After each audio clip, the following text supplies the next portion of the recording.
Children's wants every child to live the healthiest and most fulfilling life possible. That includes making sure children and teens are protected from COVID-19. COVID-19 vaccines are safe and will help protect your child from illness and hospitalization. This isn't about beating the odds, it's about changing them for all kidkind. Get your child vaccinated today.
Hi, good afternoon.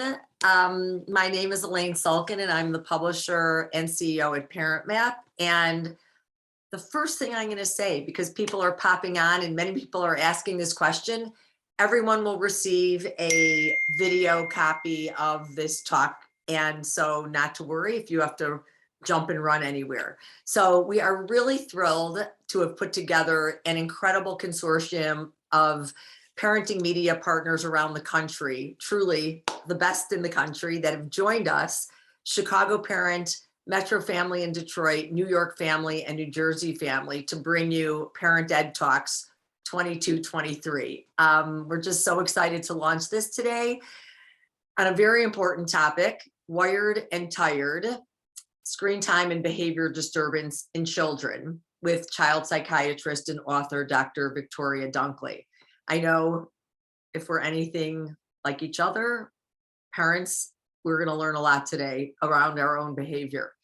So on behalf of our magnificent partners around the country, it's our collective business and passion truly to help build an inclusive, safe, educated, and loving community for our families. And I know I speak for all of us. We are laser focused on how to better serve families, and being the parents and publishers that we are, we never settle for the status quo. So we are here to learn together, and we're going to kick that off in a few minutes with Dr. Dunckley after I give you a couple housekeeping items. So one, again, this is being recorded and it will be republished for educational and promotional usage, and you'll get the link at after the talk.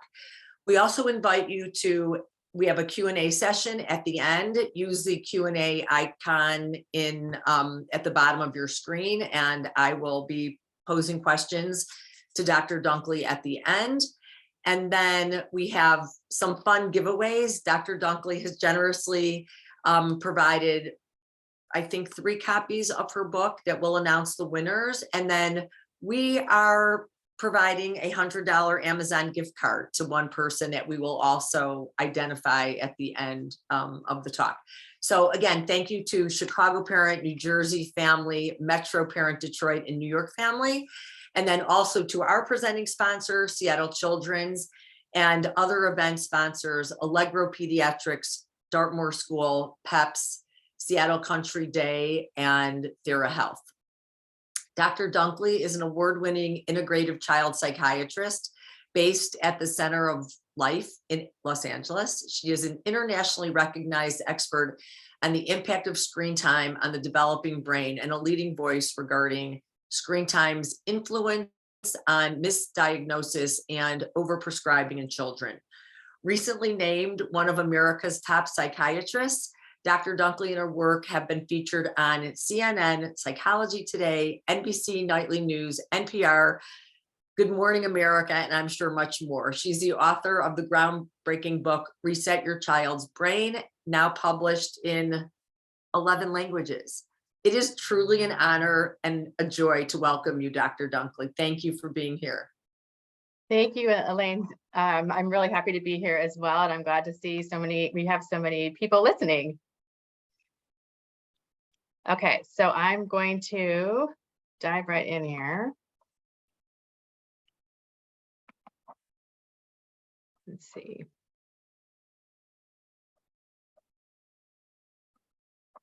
Oops. Okay. Oh, sorry. Okay.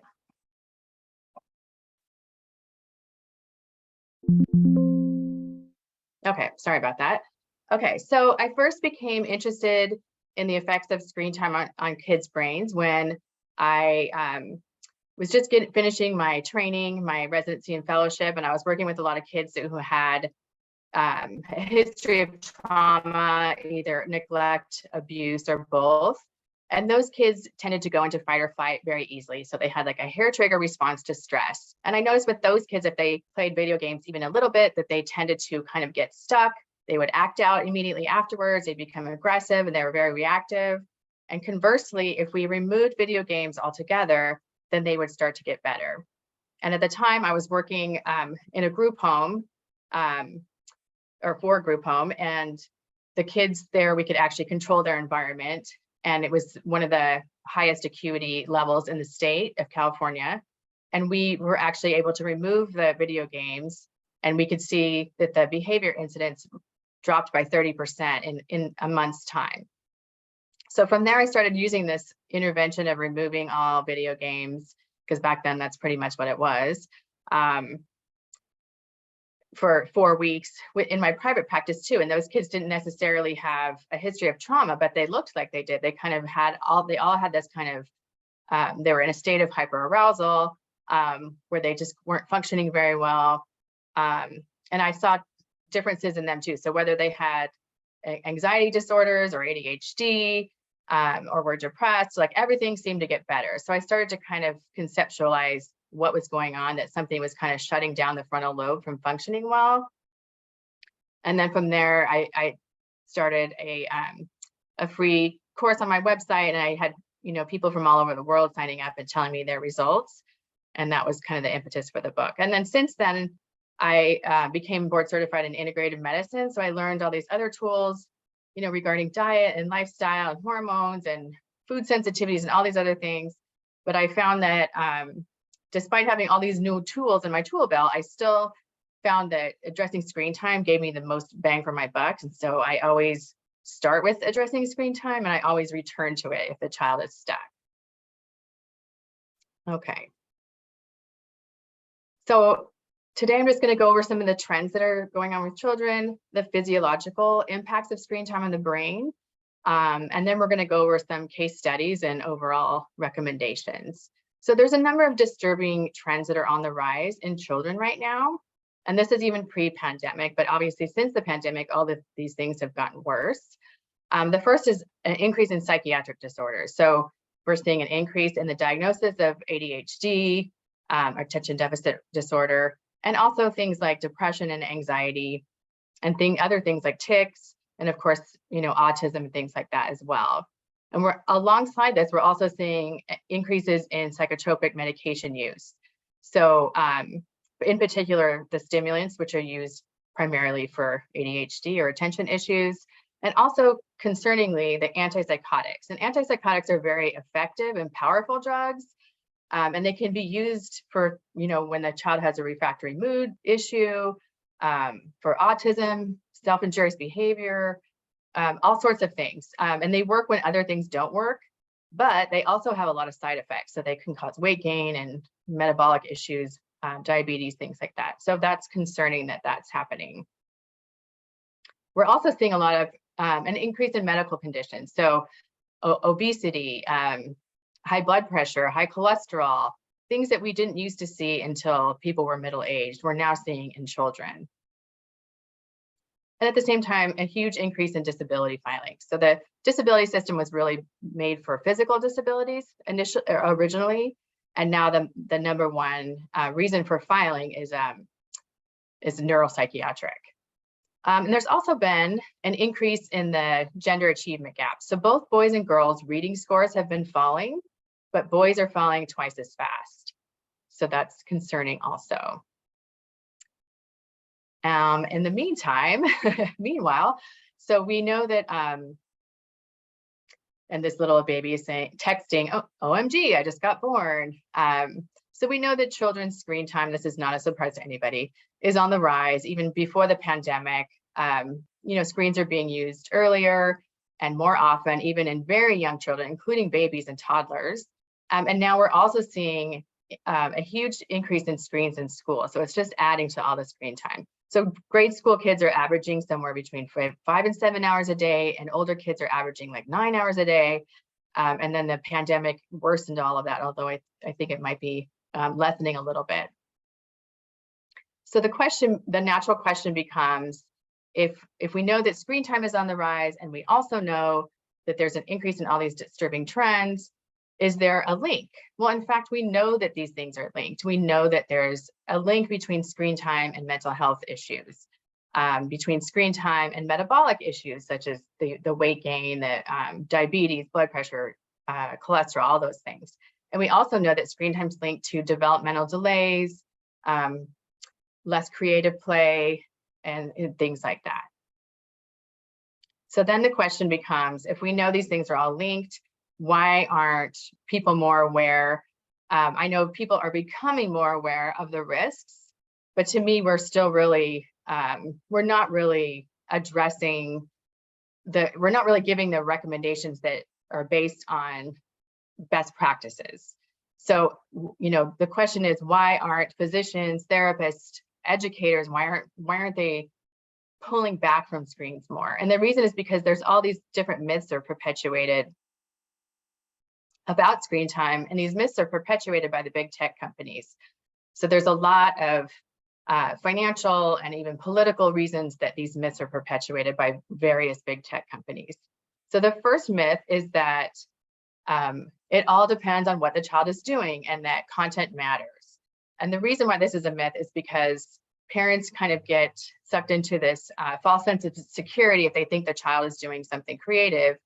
But as we'll see, the actual physiological impact is pretty much very similar no matter what they're doing. And we know that actually total screen time is more predictive of problematic use than type or content. So it's really the medium, not the message. And that's not to say that, a violent video game, of course, that's worse than, something that's more like a creative endeavor. But there's still effects even with the more creative activities.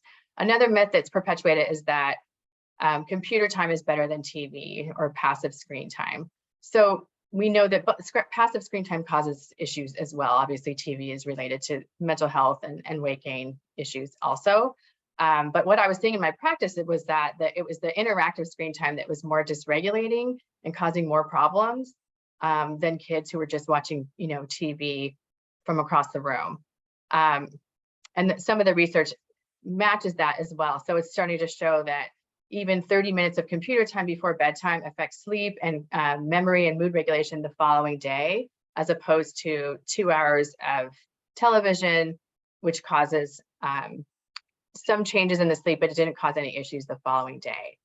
And there's other research that shows that interactive screen time is much more stimulating and addicting, and that's why it's more problematic.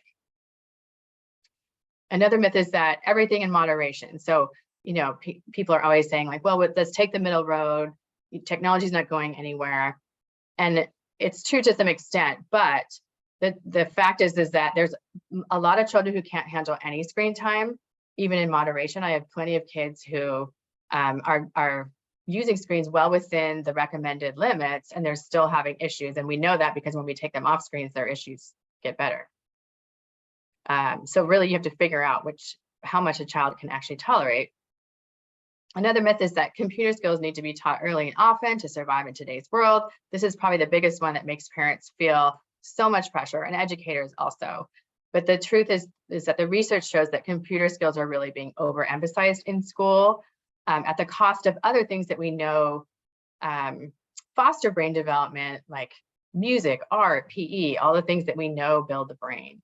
And also computer skills are relatively easy to learn at any age, even for kids with disabilities.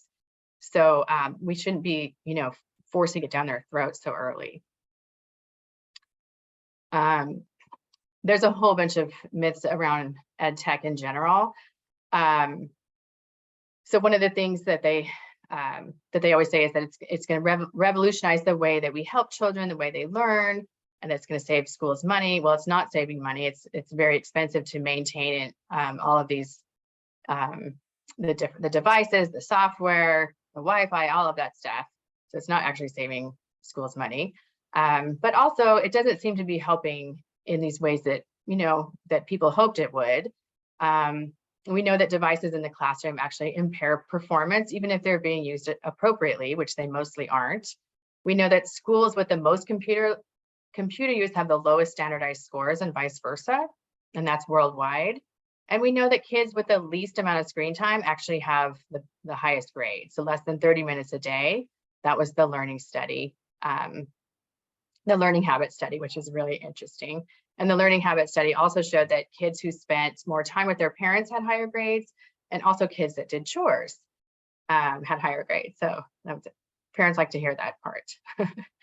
Okay, so also we know that reading from a screen can actually slow down how children learn when children are learning to read, and that it actually hinders the comprehension of the material, and it prevents them from deep reading. So they don't link what they're reading to things that they already know. They're not building those connections compared to paper. And then lastly, we know that devices in the classroom, people say, oh, I can type so much faster than, you know, taking notes that way. But it turns out that handwriting or taking notes by hand is a lot more efficient. I'm sorry, it's superior in terms of understanding the material, test taking performance, and recall of the material and integrating that material.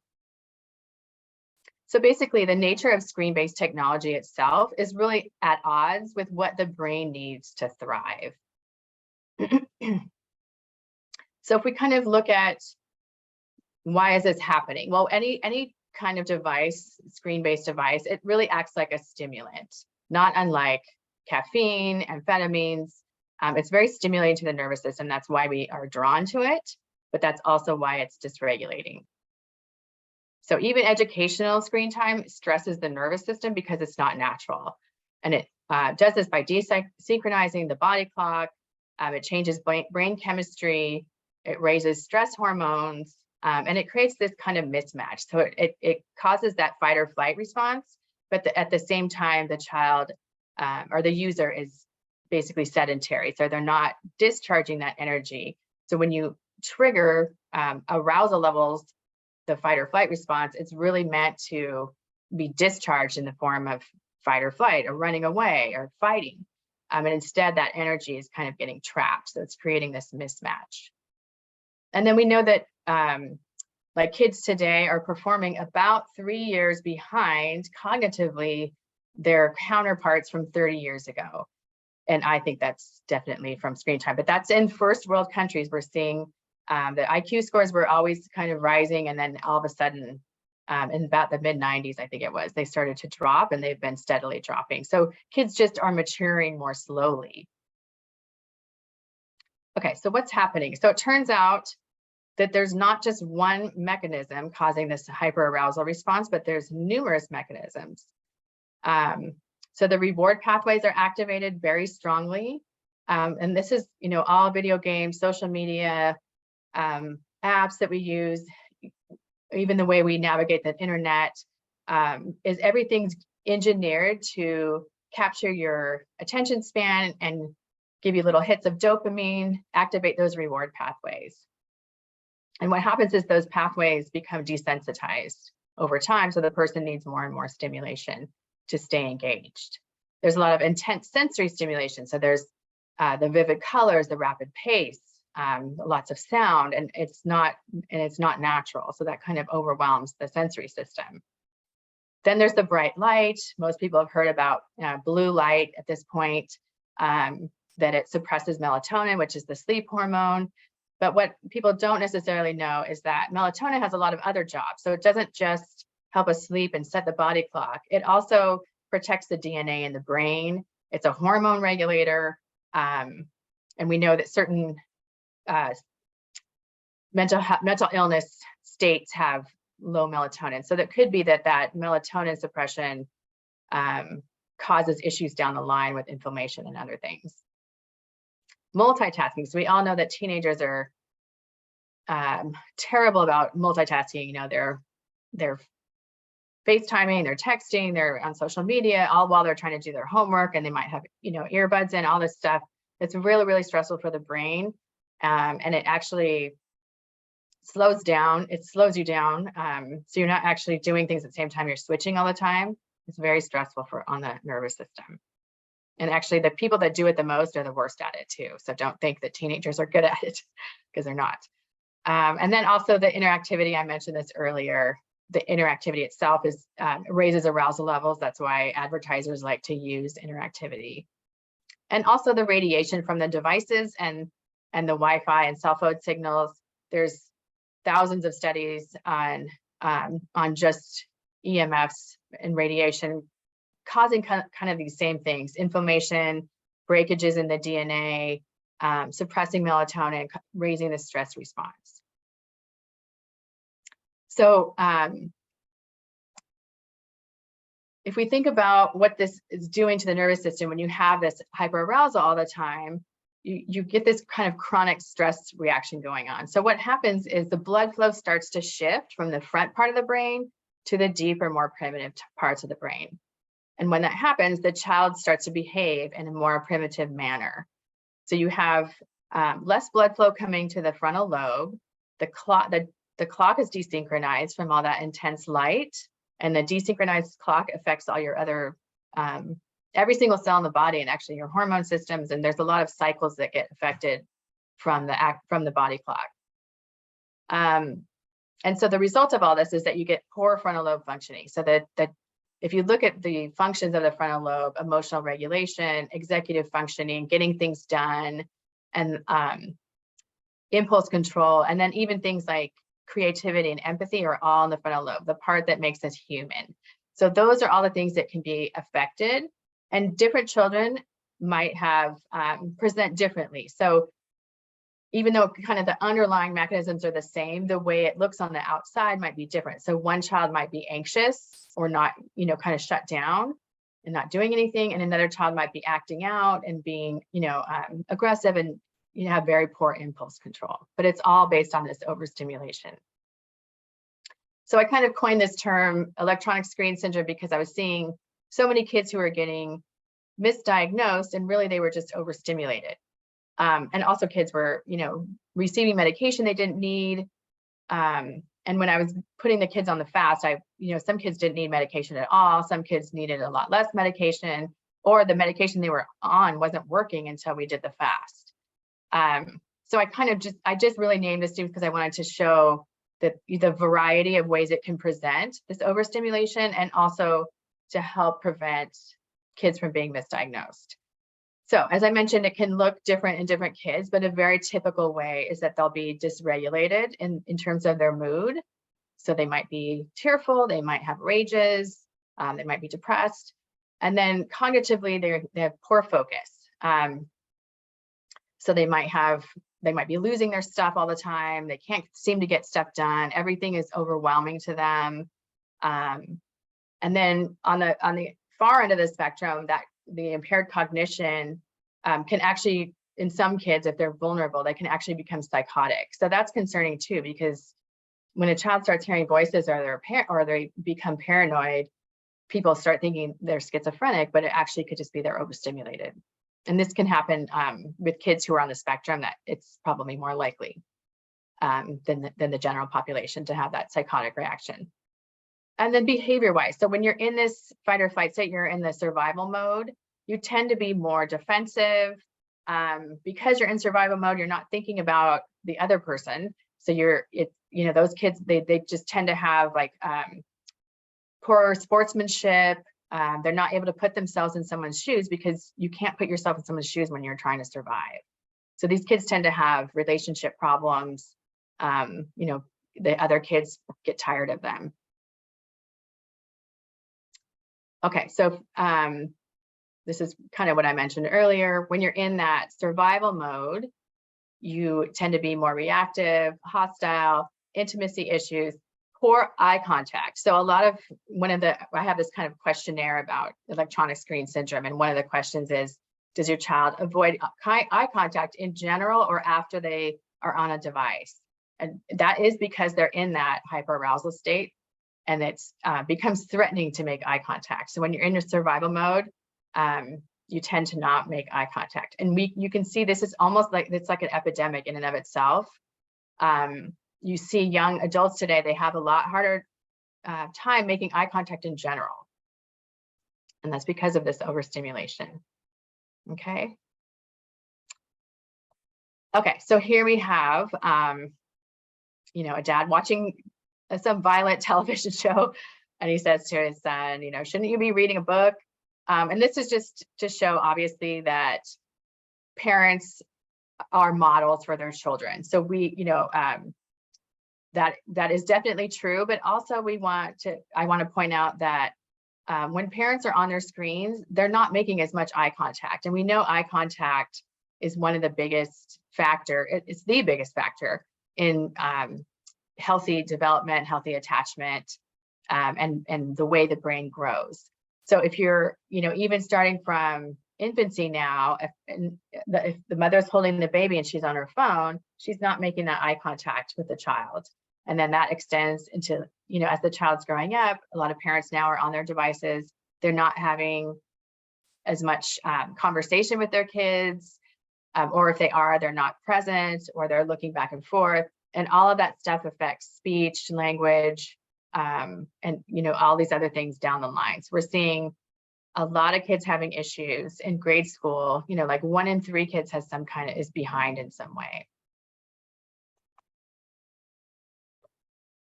So this screen-related dysregulation or electronic screen syndrome, it kind of can mimic or exacerbate virtually any psychiatric disorder.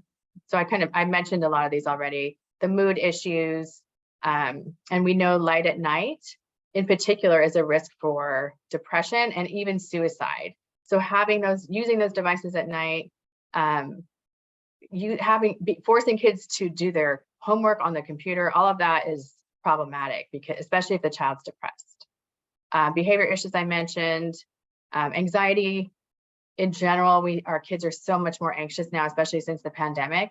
OCD in particular is very tightly linked to screen time. So OCD used to be relatively rare, and now it's become much more common. But even if they don't have full-blown OCD, you might see kids who are just OCD-like they just do things compulsively or obsess on things. And then neurologically, we're seeing more autism. The autism, even if it's not caused by screens per se, you'll see a lot of the autistic behaviors worsen with screen time, and conversely can get a lot better when you remove it. Tics are actually dopamine related phenomenon. So there's a huge increase in tics and Tourette syndrome right now, and even before the pandemic, but worse since then. So and that can be really rewarding to treat, because sometimes removing screens gets rid of the tics altogether, and if not, it can definitely cut them by about 50%. So the imaging findings, these are some brain scan imaging findings on young adults or teenagers and young adults who had either video game or internet addiction. And the imaging studies show different things, but some of the findings they shared were that the gray matter, there was some atrophy in the gray matter areas. The cortex, which is the outermost layer of the brain, was thinner. And then we see the white matter is more fragmented. So the white matter is what actually connects the different parts of the brain to each other and also brain to the body. It's more fragmented and spotty. So the actual firing of things is kind of short-circuiting. And then we see reduced dopamine receptors because they're getting hit so hard that they become desensitized. And then what the interesting thing was that the damage looked very similar to alcohol and substance abuse. And people said, well, why is that so? They thought the findings were going to be more like gambling addiction. But if you think if you're not ingesting screens the same way you would ingest a drug or alcohol, but if you think about, the eyes are actually an extension of the brain. The eyes are the only part of the central nervous system that's exposed to the outer world. So things we take in visually and also with the non-visual tracts through our eyes actually directly impacts the brain. So it makes sense from that perspective. Okay, so in terms of the reward pathways, our reward pathways are actually, from an evolutionary point of view, actually developed to keep the child close to the mother. So that helped the baby survive if she was closer to the mother. And that's what those pathways are for. Okay, so all addictions actually hijack these pathways. So if you think about these in terms of bonding pathways, and we know from all the screen time research that a healthy parent-child attachment is protective, not just for tech addiction, but all addiction.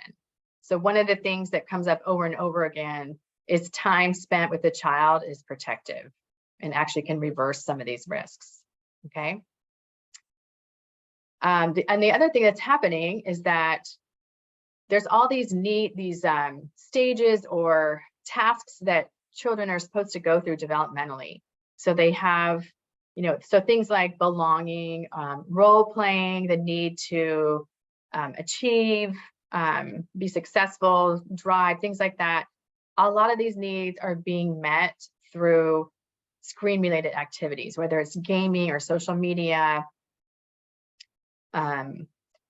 or just socializing in general. So when those needs are met through digital activities, the drive to meet those needs goes down. So kids aren't forcing themselves to go through these steps because they're hiding behind a screen. Okay, so also even just like conversational wise, a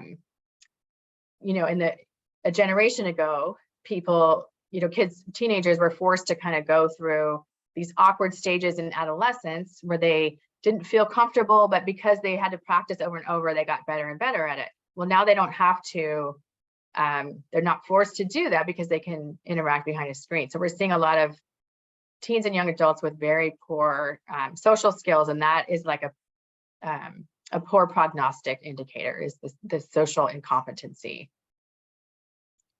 Okay, so what do we do about all this? So as I mentioned, 20 years ago, I started taking kids off video games, and it's more complicated now, but the principles are all the same. So what I do is I have the child do an electronic fast or screen fast, tech fast, whatever you want to call it. And we remove all devices for at least 4 weeks. I do allow a little bit of TV watch, about less than 5 hours a week. They can, watch a little bit of TV or movie as long as it's slow paced and not animated. And then we reset the nervous system. So, and then after that, there's a algorithmic approach to managing it afterwards. But in this way, it's very individualized and systematic and not just using blanket screen guidelines. Okay, so what we see is all of these things that have gotten off kilter reverse. So the body clock resets, the blood flow returns to the frontal lobe, the child sleeps more deeply, the stress levels go down, their blood pressure returns to normal. And then the dopamine, this is really important, the dopamine and reward pathways also become sensitized again. So, a lot of parents say, well, my child won't play with anything else if it's not on a screen, or they're not interested in things. Well, when the dopamine receptors upregulate again and become sensitized again, then they start becoming interested in things that they weren't, that they stopped being interested in. So you're really resetting the nervous system. Okay, so this case study I wanted to go over because this was, this was with a teenager, because whenever people hear about how I work with kids and screens, they always say, oh, you can't do that with teenagers, but I've actually done it with a lot of teenagers and even young adults. Okay, so this is Lily, and she came to me and she had been diagnosed with bipolar disorder. She was really struggling in school. She had pretty much lost all of her friends, and she was so disruptive in the classroom that she'd been kicked out of school at that point. Her grades were, terrible. She couldn't get any work done. So the mother tried to homeschool her, and things just got worse and worse. She was raging all the time. She'd also been put on multiple medications, and she'd gained 30 pounds in a 2-year period. She was pretty much on the computer all day, computer and her phone. So I talked the mom into trying the electronic fast to kind of reset everything. The mother said the first week was brutal, and it was like getting someone off of heroin. But then within 6 weeks, they came back in 6 weeks. The girl was laughing. The mother and the daughter were smiling and joking around. They had started enjoying each other's company a lot more. And I could actually have a conversation with the girl without her arguing, and she was much more receptive. So within 6 months, she was actually able to return to school. She lost weight. She had been on 3 medications. We got her down to just 1 low dose of 1. And she started making friends, pretty much reversed all of these issues that were going on. Okay, so now this is a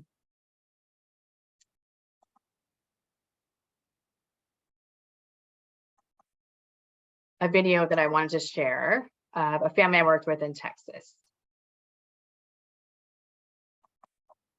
Now, with a growing problem for parents in this digital age about something a psychiatrist calls electronic screen syndrome. It describes children who are obsessed with their devices. 2020 anchor Elizabeth Vargas, always great to have her here, and she has one family story. Elizabeth? Hey, good morning, Robin. Absolutely. We all know about this, those of us who are parents and have kids who are dealing with this. According to one study, teens spend an average of nearly 7 hours every day on electronic devices. Younger kids, tweens, nearly 5 hours a day.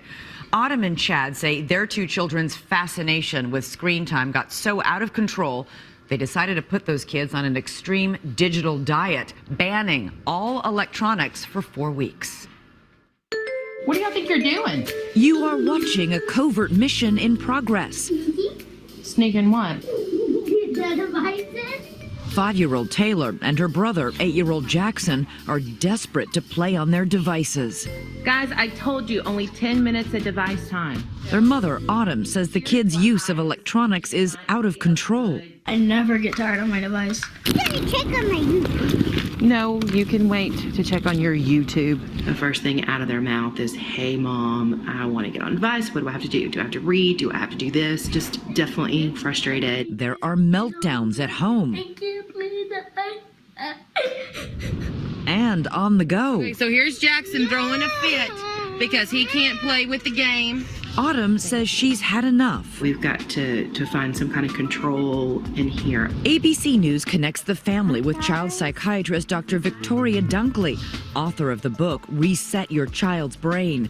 She coined a name for kids' obsession with devices, electronic screen syndrome. The child goes into a state of hyperarousal, and the brain just starts to malfunction. So you see problems with focus, behavior, and mood.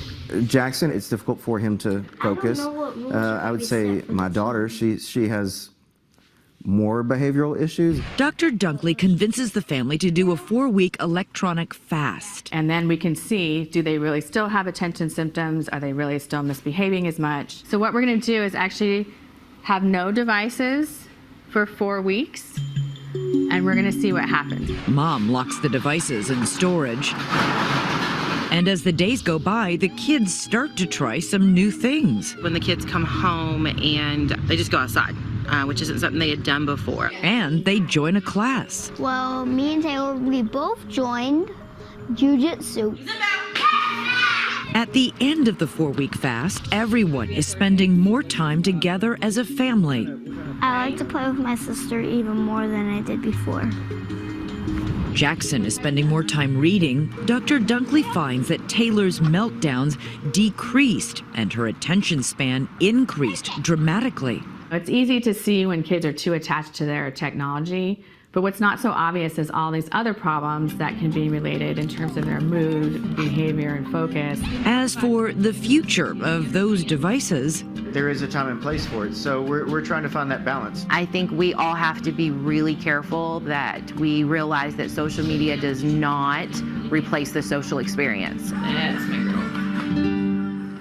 Now, Autumn and Chad say they're going to keep this electronic fast going as long as they can. They did the 4-week fast. It's been 3 weeks since the end of the fast, and the kids have only asked for their devices 2 times, Robin.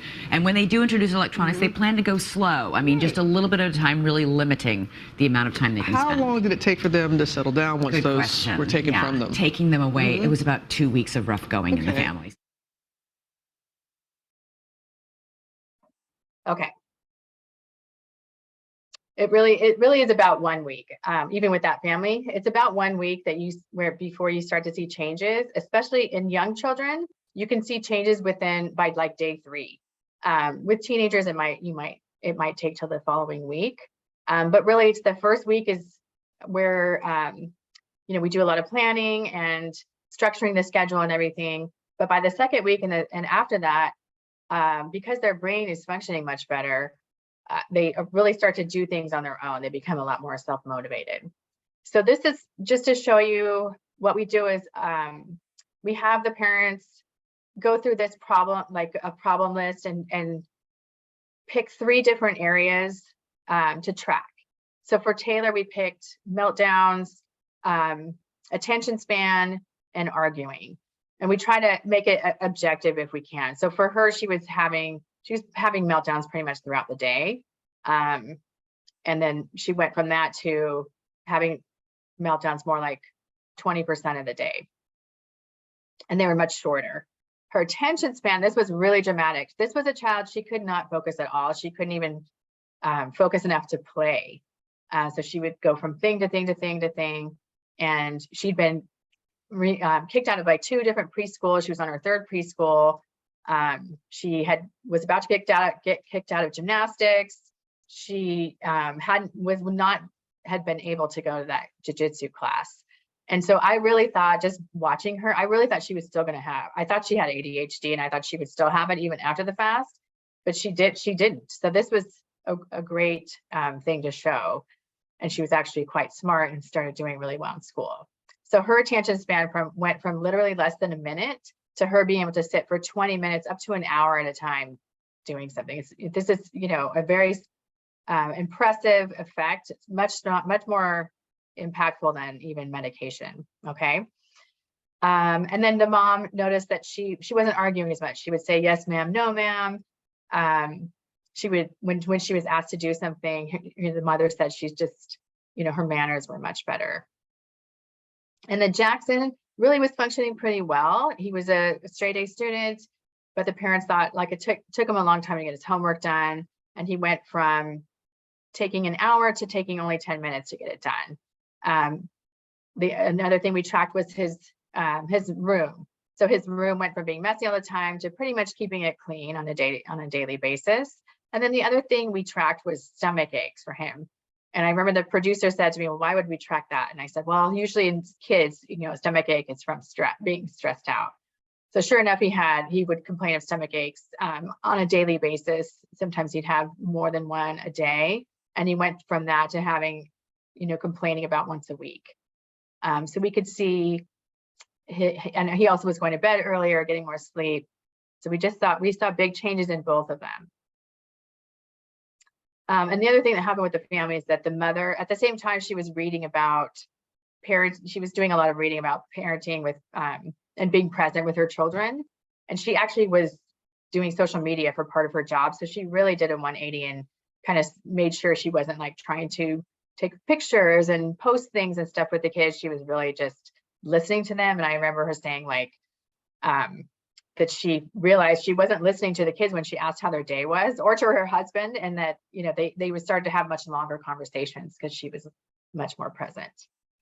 And these are just a couple examples of parents who have sent me their results over Facebook or by email. The first one, the mother showed me the messages she got from the child's teachers. The boy was 10 years old, that he was very focused, doing well in math. And then the other teacher remarked that his reading had gone up almost an entire grade level. I think this was over like a 6-week period. And that she noticed a huge difference in his attention span, and his vocabulary had improved also. Here's another example of a 6-year-old boy.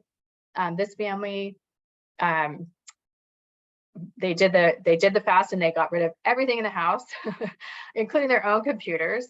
But they their child was addicted to Minecraft, and he was actually in the Minecraft mode all the time. He was having the family like act out Minecraft scenes. So they got rid of everything. And he went from, they said they couldn't even leave the house without him kicking and screaming. So he went from that to playing with his siblings, going to the library, playing outside. He wasn't, prior to this, he wasn't able to sit in the mom's lap to read a story. And then she said he went from that to being able to sit still, asking to be read to. He was taking medication and I think a sleep aid, like melatonin or something. He got off both of those things. He was in special ed, they reduced his time. So this was like a huge life-changing event for him. So as I mentioned earlier, after the reset, we kind of go through this algorithm. If the child wasn't reset, if it didn't work, then we have some very specific troubleshooting steps we go through. If it did work, then we have to figure out, do you want to continue being as screen-free as you possibly can, or do you want to slowly reintroduce?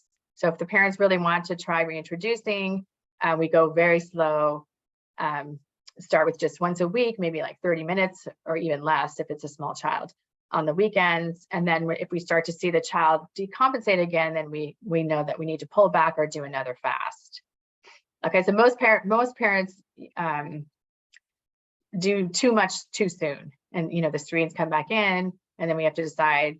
There's like a learning curve for the family. They have to figure out, do they just need to pull back and stay that way, or how do they navigate that? So it's just it's hard, and it's kind of like learning over time. But you can always do another fast if things are falling apart. So these are some of the house rules. Most people have heard of these by now. No screens in the bedroom. So there's so much research just on that one thing.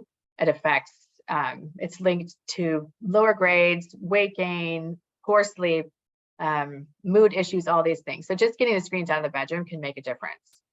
Homework in a community area, that way you can monitor the multitasking issue and make sure that they're staying on task. One screen at a time. And then designate screen-free time zones, etc. So like having meals be screen-free, having everyone put their devices in a basket when they come in, so that, and it's just away and out of sight. And having it out of sight is important. And just becoming a digital minimalist. So getting rid of extra devices, getting rid of old phones, things like that. Just get down to what you really, really need to survive, and that's it. And also mom and dad should have screen rules too, especially during the reset, if you're doing the reset, but also in general, because that helps like level the playing field and make it a team or family, it's a system, a family issue. So having everyone have to follow some rules. They may not be the same, but that helps the child feel like they're not being punished. So just really quickly for the parents, we want to eliminate as much entertainment screen time as possible, especially in front of the children. You really want to be screen free with the kids as much as you can and not be on and off, on and off. And then these are the evidence-based practices that actually build the brain. So kind of instead of having that mismatch where you're having stress and then not discharging energy, these are ways that you can discharge energy, build the brain. There's a lot of really interesting research on green spaces that it kind of does the opposite. So it raises attention but lowers stress levels. So that can kind of counteract some of these other things. And then we know that kids don't get touched as much. And there's all these rules about kids not keeping their hands to themselves and everything. But really kids need that rough and tumble play. They need to be touched by their friends as well as families. And kids aren't able to touch each other as much. And also parents aren't touching as much because they're on their own devices. So that's really important for brain development also. And these are just really quickly, it's important to avoid screens after sundown. These are just specifically body clock things. If the child is really dysregulated, you want to get bright light in the mornings first thing. This can set the clock and also increase energy levels for the whole day. Incandescent bulbs. So if you have a lot of the LED lights and fluorescent CFLs, they all have a lot of white light and the spectrum is not as smooth. So having incandescent bulbs, or the halogen bulbs that they are now, and also red bulbs in the bedroom, it's hard to get people to do it, but when they do it, they always report that they do sleep better, and there is good research on that as well, helping sleep. So for the big picture, we really need to pace technology exposure according to not just developmental needs, but also individual needs, because those individuals may need even less than these blanket recommendations. It's important to realize that protecting the frontal lobe, as long as we can, it's an investment. So the more that we reduce screen time and exposure to screen time, the better the frontal lobe will work, which is what predicts success in life, success in college, success in your job, success in relationships. And we need to get more familiar or have this be more normalized to do these electronic fasts to reset the system. I'm a strong believer that this would solve a lot of the problems in schools also if they recognize the fast, and I do help children do that with their in individual cases. But this should be a standard. If they're going to be forcing kids to be using screens, they also need to allow them to be able to reset. And this is just a reminder. This guy is saying, oh, it keeps me from looking at my phone every 2 seconds. And this is just a reminder that we as humans, we're really not very good at self-discipline and stopping things that we want to indulge in. And it's much more effective to change the environment. So getting the devices out of the home. You saw with the Texas family that we actually put all those devices in storage. And it's much more effective to actually have everything out of sight, out of mind, out of the house. And that's it. This is just if anybody wants more information. Okay. Okay. Let me just say, on behalf of everyone watching, we've never had more questions ever, ever, ever. So we're going to pause for a moment. We're going to just take a quick poll while Brenna puts up the poll just to find out what area people are on. I will start with questions, and I will say the gigantic bulk of questions that came in were around school. If we know this research to be true, why can't we set the clock back in some ways and reduce screen time? And how do we do this in the classroom? And how do we advocate for our kids to the schools? Mm-hmm. And how do you balance that necessity of where we are technologically and all of this research? Yes. Okay, so I think if you're trying to tackle this for your own child and the child has some of these things, like they're dysregulated or they're struggling academically, you can ask them, the school, if they will accommodate the child doing the 4-week fast. It's all over the map, the way they respond. Some will say no, but then they'll eventually, you can talk them into it. If you propose it as an experiment, a lot of times they're more flexible that way, especially if the child's really struggling, or if for younger kids, if they're really acting out in the classroom, sometimes the teachers are like, yes, let's just do it. So I always tell parents to ask, because you never know what they're going to say. It's also really helpful to approach the school with multiple parents coming together. So I just went through this myself with my own child, and I toured a lot of schools, and there was a lot of variation in how much technology they were using. And interestingly, some of the schools with the higher scores and everything were so tech heavy, and some of the other schools who didn't have this pressure to perform are more flexible. It's interesting. But anyway, but the school that we chose was fairly low tech, and especially in the lower grades. And as soon as he started school, they started showing a video at the very beginning of the day. And I was like, are you kidding me? And it was some YouTube thing. And they said, it's to keep all the kids quiet. Well, a bunch of the parents, I complained, but it turned out some of the other parents did too. And then they stopped it.